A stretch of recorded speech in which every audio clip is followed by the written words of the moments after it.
¿por qué es que nos dicen que quizás es la más estable nuestra moneda aquí en la región? Bueno, en ese sentido me gustaría comentarte que la historia del guaraní es una historia bastante interesante. ¿Por qué? Porque más allá de que nace en el 43, es una moneda que reemplaza a dos monedas que se encontraban vigentes en ese momento, que es el peso oro sellado y el peso oro fuerte. ¿Por qué esto es importante, Gladys? Porque hasta ese momento Paraguay había estado con una sucesión de inestabilidades que hizo que se requiera de esta primera gran reforma. Se creó el Banco de la República del Paraguay y a partir de eso se crea las condiciones para esta primera moneda, digamos, con estas condiciones. Porque siempre habíamos estado con cierta vinculación a monedas extranjeras. En ese sentido, y celebro mucho este espacio para poder hablar de eso, una moneda que fue creada en 1943 y que en ese momento nació con una división, por supuesto, en céntimos, pero Gladys, te podés imaginar una moneda que empezó con un guaraní y tenía hasta el valor máximo en ese momento era de 1000 guaraníes, y hasta ahora seguimos teniendo esa moneda de 1000 guaraníes. Eso te habla de una permanencia en el tiempo, y que la última moneda que se haya anexado, o sea, la última denominación, haya sido la de 100.000 guaraníes en el año 98. Eso quiere decir que desde el año 98 no requerimos incluir otra denominación a nuestro cuadro. Eso, por ejemplo, es fantástico. Bueno, y justamente también nos hablan de distintos procesos de reconversiones monetarias que tuvieron países vecinos con sus monedas cuando justamente ameritaba por la inflación, por la cuestión de la contabilidad, que ya eran sumas muy difíciles de registrar, y lo mismo en el tema de los billetes, de tener billetes con denominaciones muy altas. Nosotros no tuvimos esa necesidad. ¿Significa que nuestra macroeconomía en general ha sido estable? ¿O a qué otros factores podemos atribuir eso? Bueno, es muy interesante esto que estás comentando, en el sentido que, por ejemplo, América Latina experimentó durante la década del 80 un proceso inflacionario muy severo. Esto, sumado a los procesos de deuda externa que tenían los países, hizo que muchos de ellos necesitan reconvertirse.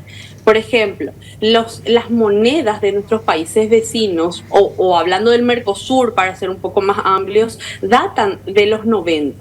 En ese sentido, Gladys, tomando un poco lo que vos me consultabas recién, vemos que en 1991 nace el peso, digamos, como lo conocemos hoy en Argentina, que de hecho fue nuevamente, o sea, nace el proceso de convertibilidad. Ese proceso como tal duró hasta 2001, y después el peso empezó otro devenir, digamos. El real brasilero es del 94, el peso uruguayo, así como lo conocemos hoy, también de ese año. Entonces podemos ver que el guaraní tuvo la economía paraguaya tuvo esa, de alguna manera, resiliencia para seguir hasta ahora con el mismo signo monetario.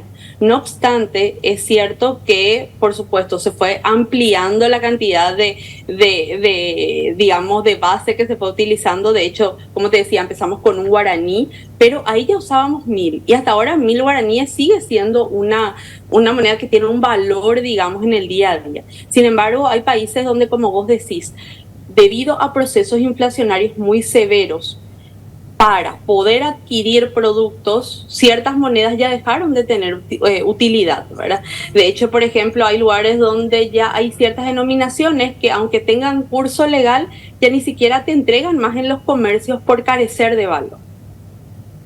Bueno, y eso es lo que vimos también con nuestra propia moneda y los precios en los supermercados antes de esta ley que obligó a que se redondee en 50 y 100. Antes te decía, qué sé yo, un kilo de tomate, no sé, 4.380, y no te daban 20 guaraníes de diferencia por esa diferencia. Directamente ya era el redondeo. Bueno, y en este sentido la siguiente consulta es: ¿en qué momento Paraguay va a necesitar efectivamente esa eliminación de los 3 ceros? Si es que va a haber una necesidad en algún momento dado.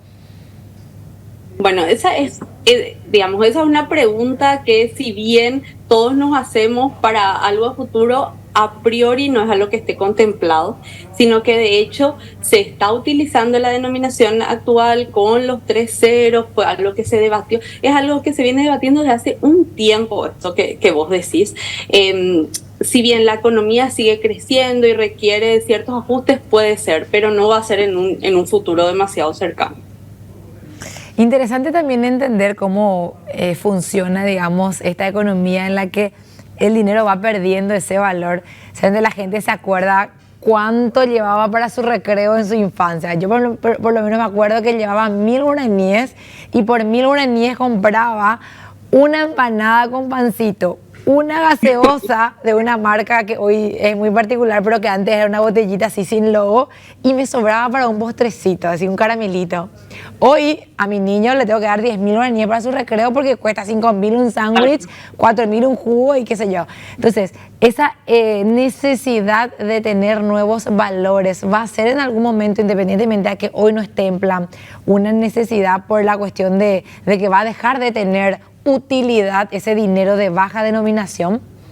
Claro, claro, Gladys. Y de hecho, mira, esto que estás diciendo justamente refuerza un poco eso que te decía. Imagínate, el billete de 50.000 guaraníes fue, digamos que entró en fuerza legal en 1991. Entre el 91 y el 98 fue necesario crear el billete de 100.000 guaraníes. O sea, ahí se vio esto de la necesidad de incorporación. Sin embargo, entre el 98 y ahora no fue incorporado un nuevo billete, una nueva denominación.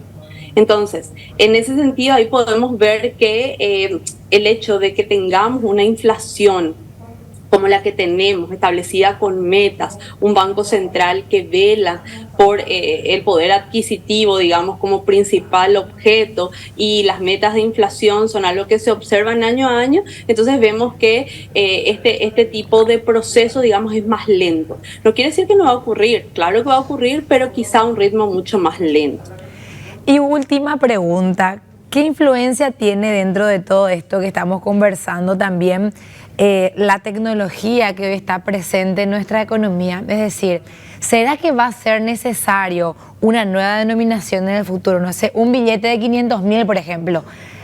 Considerando que cada vez usamos menos dinero papel, todo es transferencia y allí no importan los ceros, ¿verdad? Es una cuestión, pero igualmente entendemos que hay un depósito físico donde tiene que estar también el dinero. Entonces, igual, pregunto, a pesar de la tecnología y las facilidades que nos da y el uso de la gente de la misma, ¿va a ser necesario en algún momento dado tener un billete de 500.000, por ejemplo?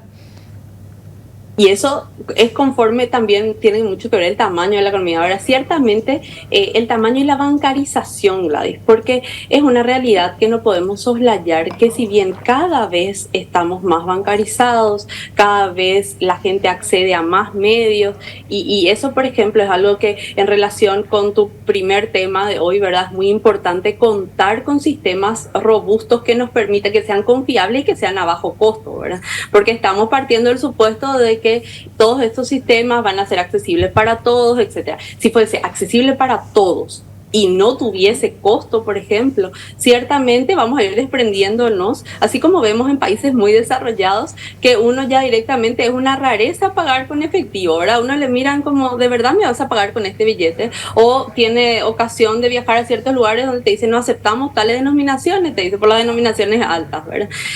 ¿Por qué? Porque son más bien utilizadas en otro contexto.